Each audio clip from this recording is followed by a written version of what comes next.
Once upon a time, somewhere in the North Pole, روزگاری یه جایی تو قطب شمال lived Saint Nicholas aka Santa Claus. بابا نوئل زندگی میکرد.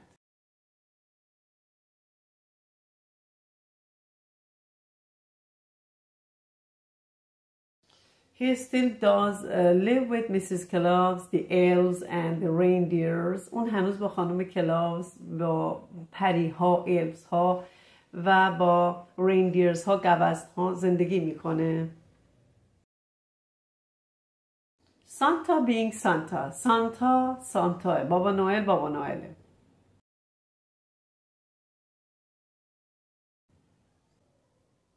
Was busy arranging gifts with the help of his elves. بابا نوئل با همکاری پریها مشغول مرتب کردن کادوها بود. But this time, اما این بار Christmas was going to be different. کریسمس قرار بود متفاوت باشه.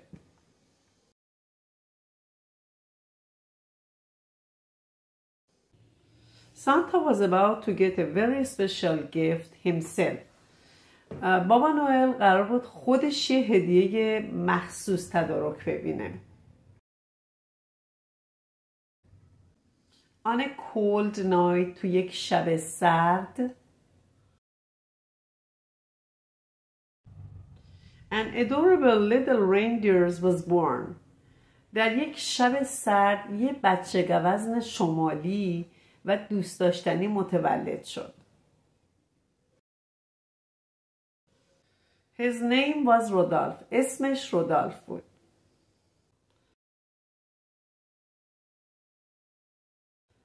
But this little guy was not like the other reindeers. اما اون شبیه گوزنای شمالی دیگه نبود. این لیدل گایز اینجا اشاره به گوزن شمالیه.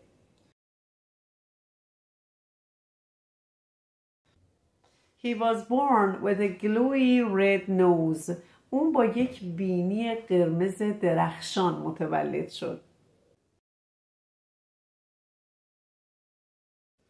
But رودالف که همون خود اون گوزنه باشه couldn't see why he was so special. نمیتونست درک کنه که چرا اون متفاوته. Have you seen رودالف؟ رودالف رو دیدین؟ How strange is his nose. دماغش چقدر عجیب غریبه. بینیش چقدر متفاوته، عجیبه. So bright and red. خیلی روشن و قرمز. Like a clown. مثل دلغک هاست. Clown C-L-O-W-N. مثل دلغک هاست. شروع به خندیدن کردن. هاها. And it is so big. و خیلی بزرگ دماغش. No reindeers had such a big round shiny nose. هیچ گوزن شمالی مثل این دماغ بزرگ گرد درخشان نداره. Look how funny it looks. نگاه کن که چقدر مضحک به نظر میرسه. اینجا فانی اشاره به مضحک بودن و خنده‌دار بودن. And the reindeers make fun of Rudolph's nose. و بقیه reindeers ها، بقیه گوزنای شمالی به خاطر دماغش مسخرش میکنن. Make the fun. Not realizing that it made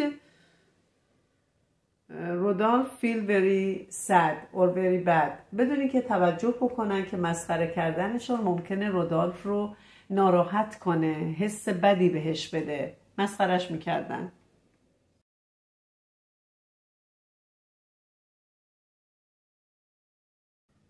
Rudolph was always sad that he was different and felt left out.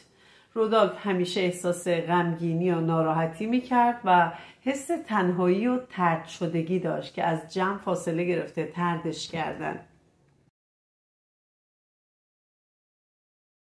Why did I have to have such a big nose, for example. Why did I... Everyone just makes fun of me. همه به هم میخندن. همه مسخرم میکنن. I'm good for nothing. من برای هیچ کاری خوب نیستم. من به درد هیچی نمیخورم. But Rodolphe would know very soon. اما رودالف به زودی متوجه میشد. متوجه یه چیزی میشد. متوجه این میشد که that this too was a gift. که این big nose, big red, shiny, glowy nose was a gift. که این دماغش یک هدیه هست. به زودی متوجه این قضیه میشد.